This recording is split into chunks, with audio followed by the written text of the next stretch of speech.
Today, I thought I would take a look at, again, Stephen Batchelor, Buddhism Without Beliefs. And it's still the first part of the book, which is entitled Ground. And I believe it's section 4, chapter 4, entitled Death. So, death. We get a quote from Shantideva reading, like a dream, whatever I enjoy will become a memory. The past is not revisited. Like a dream, whatever I enjoy will become a memory. The past is not revisited. Bachelor states, again, find a comfortable place to sit so that your back is upright, your body steady and balanced. Then close your eyes and watch your breath. Feel the air enter your nostrils, expand your lungs and diaphragm. Pause, exhale, contracting diaphragm and lungs. Then feel warmer air leave the nostrils. Sustain this attention for 10 minutes, following each breath from beginning to end. Reflect on your resolve. What has led me to this point? What has led you to this point? Why am I sitting here?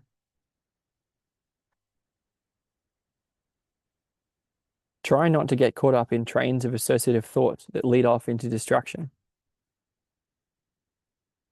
When the mind is calm and focused, consider this question.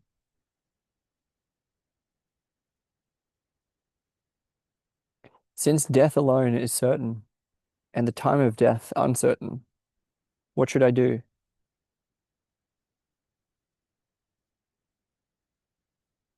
Run this over in your mind, letting its import and challenge sink in.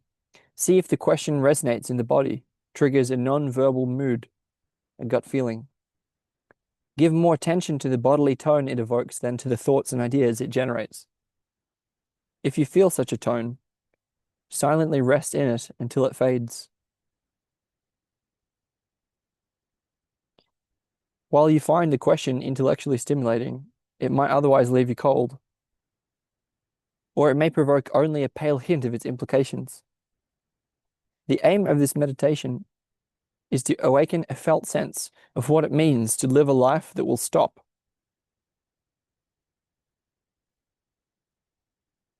To deepen the question, the following reflections may help.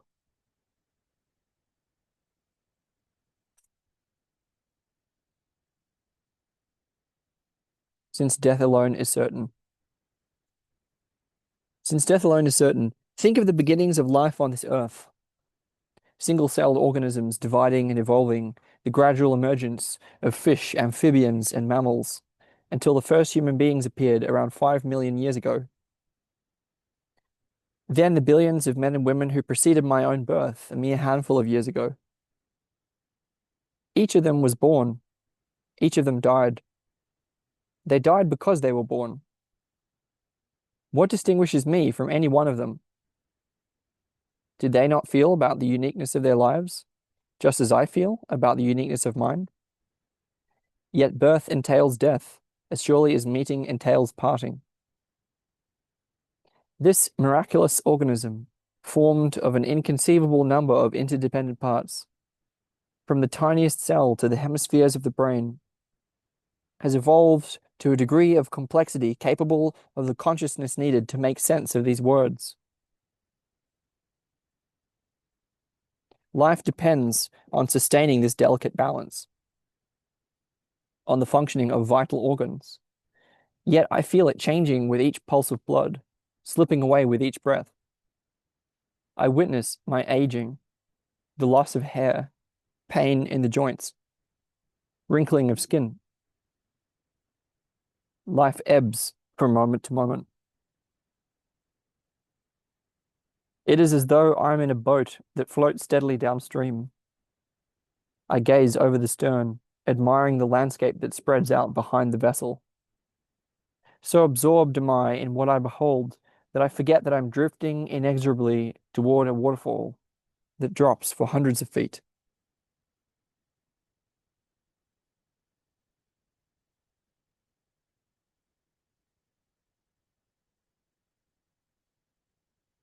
Since death alone is certain, and the time of death uncertain,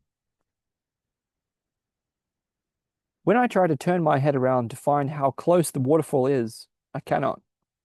I can see only what is unfolding before my eyes. I can see the death of others, but not my own. The time will come for me too, but I don't know when.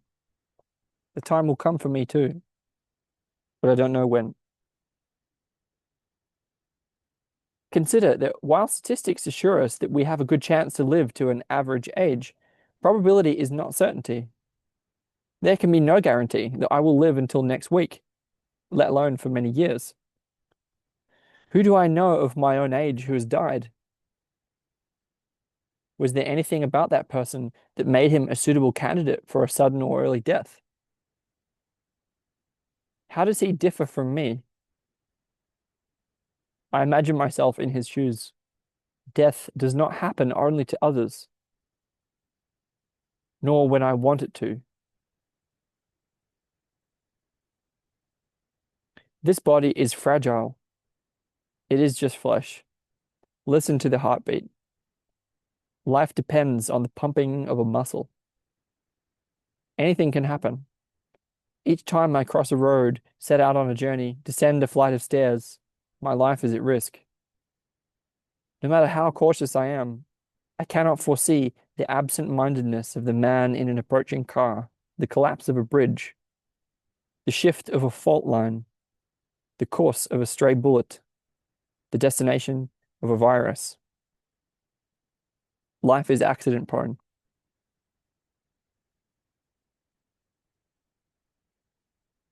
Since death alone is certain and the time of death uncertain, what should I do? What should I do? What am I here for? What am I here for? Am I living in such a way that I can die without regrets? How much of what I do is compromise? Do I keep postponing what I really want to do until conditions are more favorable? Asking such questions interrupts indulgence in the comforts of routine and shatters illusions about a cherished sense of self-importance. It forces me to seek again the impulse that moves me from the depths. It forces me to seek again the impulse that moves me from the depths,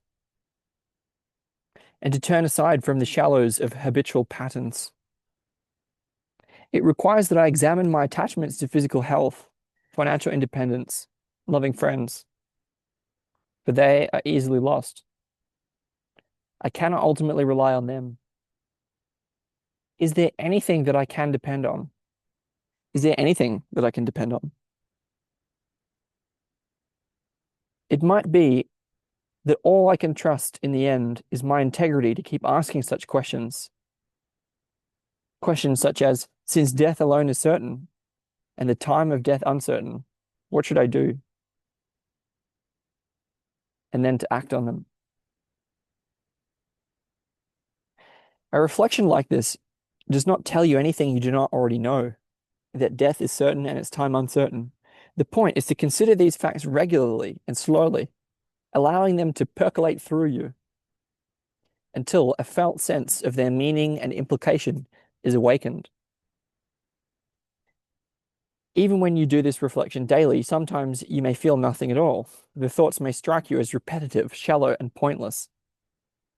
But at other times, you may feel gripped by an urgent bodily awareness of imminent mortality. At such moments, try to let the thoughts fade and focus the entirety of your attention in this feeling.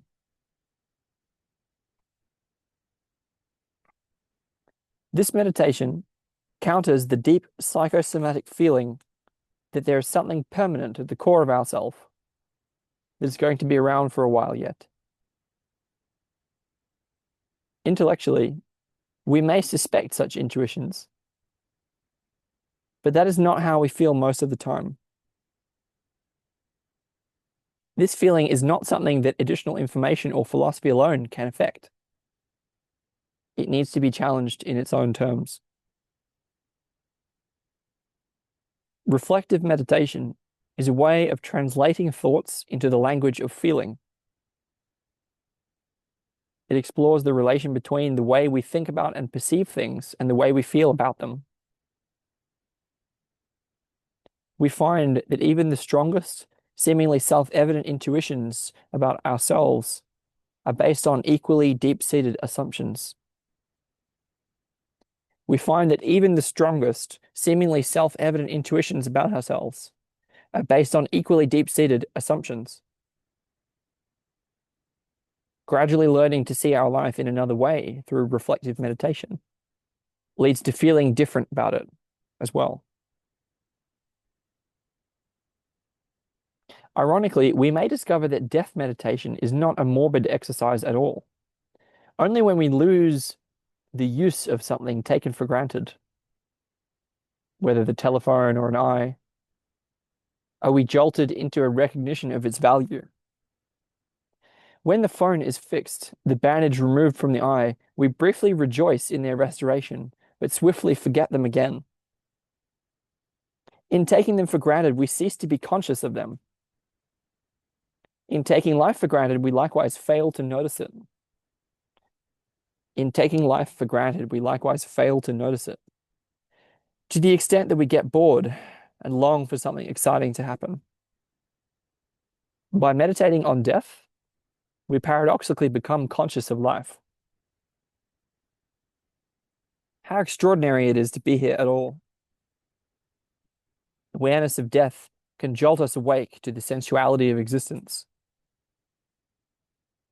Breath is no longer a routine inhalation of air, but a quivering intake of life. The eye is quickened to the play of light and shade and color, the ear to the intricate medley of sound. This is where the meditation leads. Stay with it. Rest in it. Notice how distraction is a flight from this.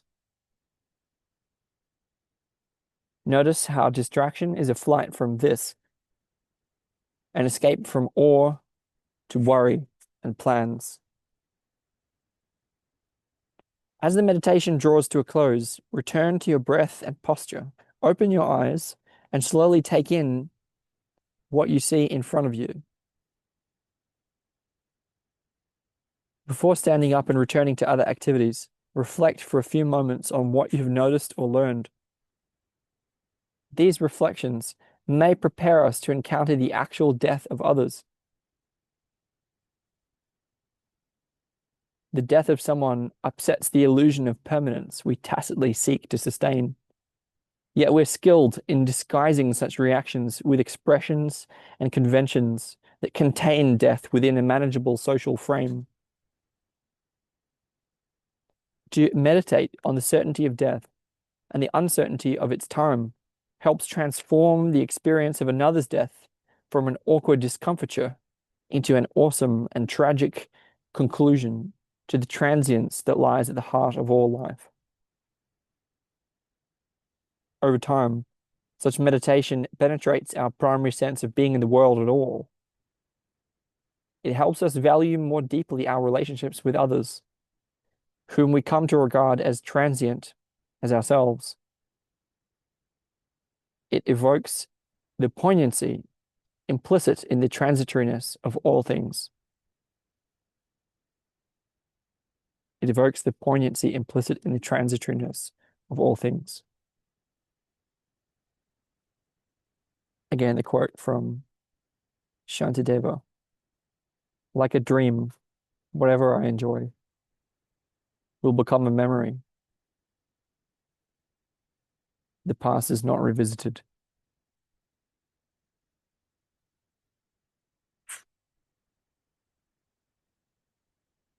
And that was the chapter entitled Death in Stephen Batchelor's Buddhism Without Beliefs.